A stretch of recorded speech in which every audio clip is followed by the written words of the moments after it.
ঘর ছেড়ে রাজপথে নামার সে দিন থেকে শুরু হয়েছিল এক দীর্ঘ সংগ্রামের গল্প। আপোষকে দূরে ঠেলে দিয়ে যিনি বেছে নিয়েছিলেন লড়াইয়ের পথ। ইতিহাস তাকে চিনেছে একজন আপোষহীন নেত্রী হিসেবে। মানিক মিয়া এভিনিউয়ের জনসমাবেশ শুধু একটি রাজনৈতিক কর্মসূচি ছিল না, তা ছড়িয়ে পড়েছিল সারা দেশে মানুষের আশা, আকাঙ্ক্ষা আর প্রতিবাদের ভাষা হয়ে। জনতার রায়ে তিনি পৌঁছেছিলেন সংসদ ভবনে। সেখান থেকেই বিশ্ব দরবারে বাংলাদেশের কণ্ঠস্বর তুলে ধরার চেষ্টা। সরকার থেকে বিরোধী দল, আবার বিরোধী দল থেকে সরকার, ক্ষমতার এই উত্থান পতনের মাঝেও বদলে যায়নি তার অবস্থান। কিন্তু রাজনীতির পথ যে সবসময় মসৃণ ছিল তা নয়, তা আরো স্পষ্ট হয় ষড়যন্ত্র আর ১/১১ সময়। ৮০ দশকের মতো আবার শুরু হয় সংগ্রাম। সেই পথ চলায় হারাতে হয় অনেক কিছু, বাড়ি ঘর, স্বাভাবিক জীবন, এমনকি ছোট ছেলেকেও। কারাগারের কঠিন দিনগুলোতেও ধীরে ধীরে শরীরে বাসা বাঁধে নানা রোগ। তবুও তার চোখে ছিল না আপোষের ছায়া। মাথা নত করার মানুষ তিনি নন। নিজের অবস্থানে ছিলেন অবিচল। সময় বদলেছে, রাজনীতি বদলেছে, আর ২৪-এর গণ অভ্যুত্থানের পর তিনি হয়ে উঠেছেন বাংলাদেশের জাতীয় ঐক্যের প্রতীক।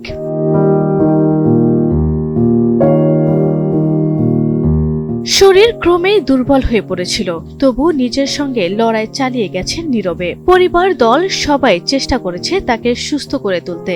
বছরের শুরুতে চিকিৎসার জন্য যান লন্ডনে। সুযোগ ছিল পরিবারের সান্নিধ্যে থেকে চিকিৎসা নেয়ার, কিন্তু তিনি বেছে নেন দেশের মাটিকেই। একা থাকবেন, তবুও দেশেই। ফেরার পথে হিথ্রো বিমানবন্দরে নেতাকর্মীদের কাছে বারবার অনুরোধ করেছিলেন ছেলে তারেক রহমানকে দেখে রাখতে, যেন তিনি বুঝে গিয়েছিলেন সময় ফুরিয়ে আসছে।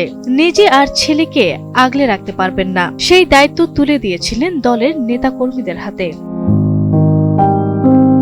দেশের বাইরে আমার কোনো ঠিকানা নেই, এটাই হলো আমার ঠিকানা।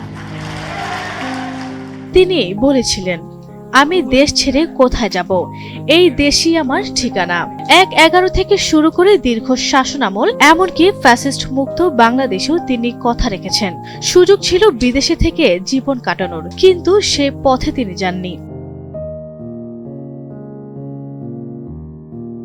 শেষ বিদায়ে গোটা দেশ তার সাক্ষী। সংসদ ভবন এলাকা পেরিয়ে মানিক মিয়া এভিনিউ থেকে শাহবাগ, বিজয় সরণি, আগারগাঁও, কারওয়ান বাজার, সবখানেই মানুষের ঢল। যতদূর চোখ যায় শুধু মানুষ আর মানুষ। এই জনশ্রুতি বলে দেয় তিনি শুধু সাবেক প্রধানমন্ত্রী নন বা দলের চেয়ারপারসনই ছিলেন না। জীবনের শেষ মুহূর্তে তিনি হয়ে উঠেছিলেন একটি জাতির আবেগ, ঐক্য আর ভালোবাসার প্রতীক। প্রিয় দেশনেত্রীর জীবনের মূল্যায়ন দেখা যায় নেতাকর্মী আর সাধারণ মানুষের চোখের জলে। আরভি ইসলাম হিমু, এনটিভি অনলাইন।